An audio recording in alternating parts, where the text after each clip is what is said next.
Dr. Phil. I just can't see it being productive for me at all. And Katie, you need therapy. You need to go see a psychologist. Yeah, and I know on Twitter you were like, I don't need to see a psychologist. I've gone to therapy for my sexual assault. You haven't dealt with the trauma that surrounds your son, almost losing him.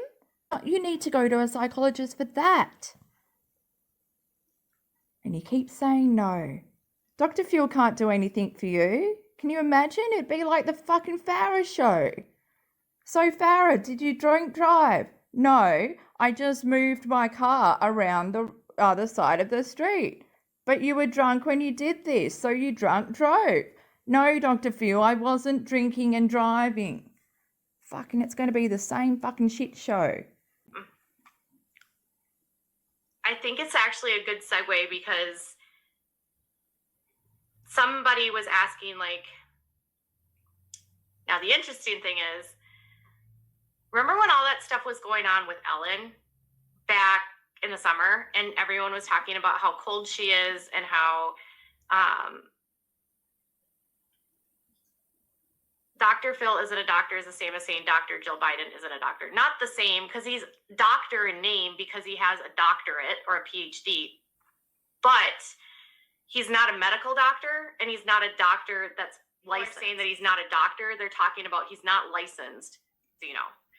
Just so you know, but you don't know. Yeah, hell to the no, no, no, no, no. Yes, he can come here. No. But do you remember when, who was I talking about? I got totally distracted.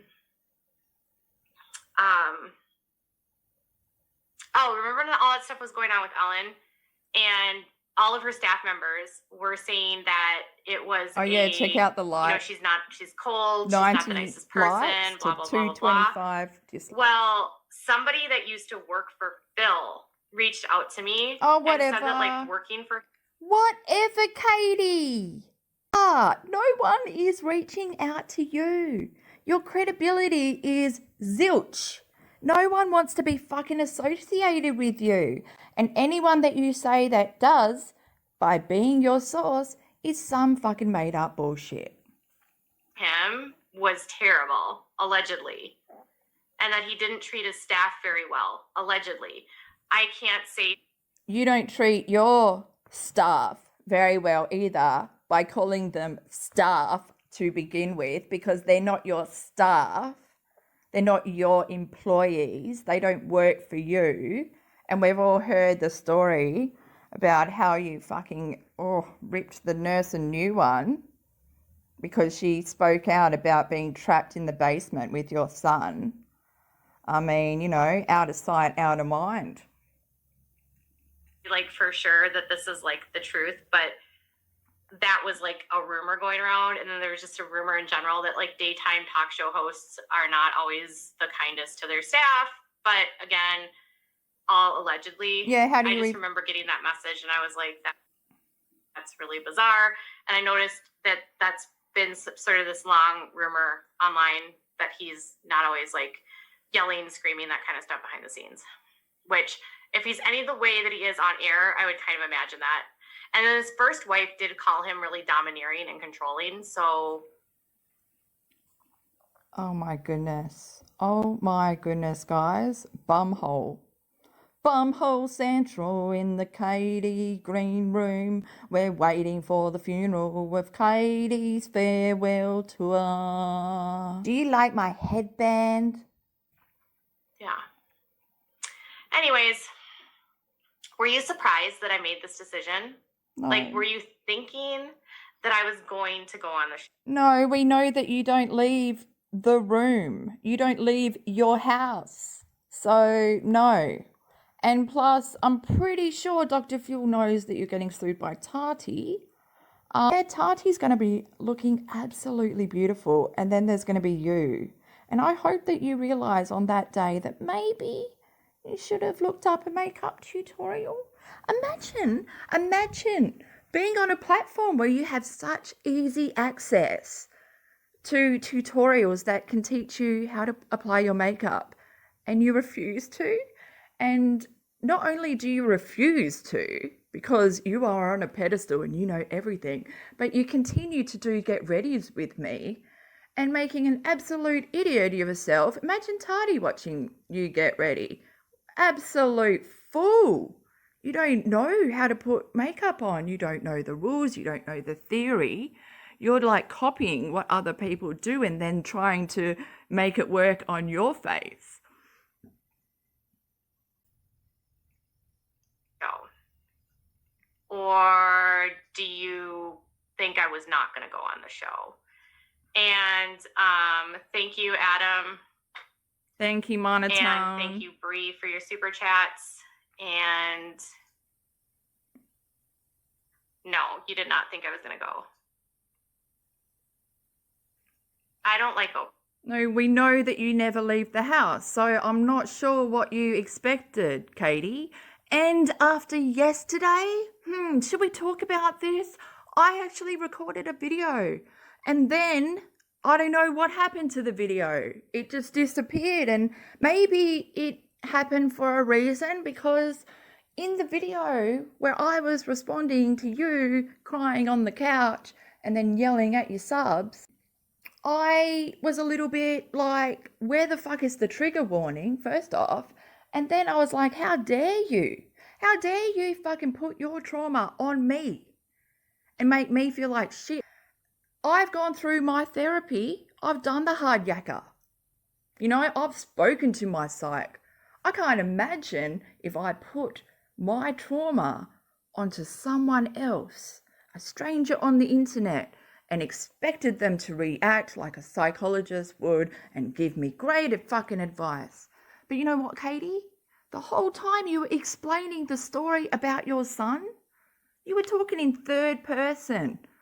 That's how detached you are. You tell the story as if it's so traumatic, but for you. You never bring up your son. You call it survival day. Why the fuck do you call it survival day? Why is it a depressing day? Your fucking son's alive. I don't understand. You wanted a pity party and you didn't get it. A member in your chat lost a child and they were talking about that, but no, hello. Listen to me, my name is Katie. The reason that you are surrounded by morons who could care less about you is because of your own fucking behaviour. You've blocked everyone that was willing to have a conversation, be critical in their response, not give you what you want to hear. So then you get mad that the people that are your members in your members only chat are not paying attention to you. Are you this desperate for attention? Do you not have anyone? I know you don't. I saw your husband come down. He didn't even pick up a sense that you were not happy. Any other husband would have just come over, rubbed their wife's shoulders and just gone, "You all right, hun?" You know, nothing. And then he wanted to have the TV loud. But Katie, this is what I really wanted to say. So the reason you've been feeling like a zombie and, you know, just a little bit not with it, actually a lot not with it, it's not because it's, you know, the anniversary of almost losing your son, which, hello, where has this anniversary been for the past 8 years? Because last year you didn't mention it. Just putting that out there. But what I would like to say to you, Katie, is I think it's one of the most saddest fucking things. When I was watching that video yesterday, something hit me.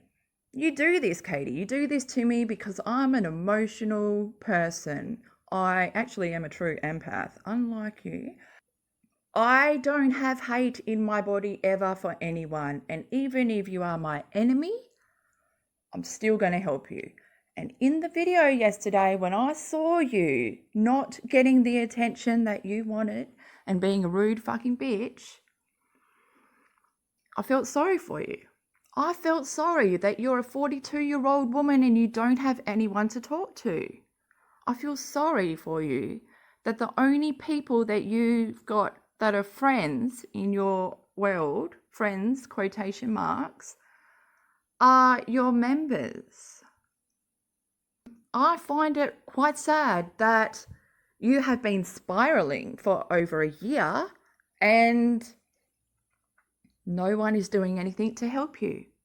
Do we really live in this world where we can just sit and watch someone spiral and not do anything? Because, yeah, if we send like a welfare check, you would just say, no, there's nothing wrong. The trolls did this. The trolls did this. Or your husband would send them away, you know? So how do we get through to actually helping someone if we see them online and they're not doing mentally okay? And you know what, Katie? We can see that. We live in the real world, and a lot of people have gone through stuff that you're going through and have gone to therapy. And you keep saying, well, I went to therapy for my sexual assault. It's not the same thing. You haven't dealt with your son, and it's so obvious. It is so obvious. The way you spoke in third person, the way that you make it about you, you know, pity party for one. Your son is going to despise you when he gets older. I said this last night on Twitter, but your son's biggest disability is having parents like you. Bro. I don't like Oprah either. No, I knew you were not that dumb. Okay, good. All right, so I'm done for the night. Thank you guys for being here. I'm gonna go relax. Are you gonna go sit in your chair and pour a big glass of red wine, because you have deserved it, Katie. You've earned it today. You know, it's been a hard day sitting in the chair.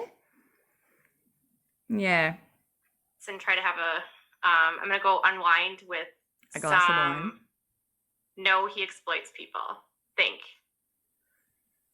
Cliffhanger. So. All right, you guys, I hope you have a good night, and I will be back tomorrow with more. Fuck. Bye.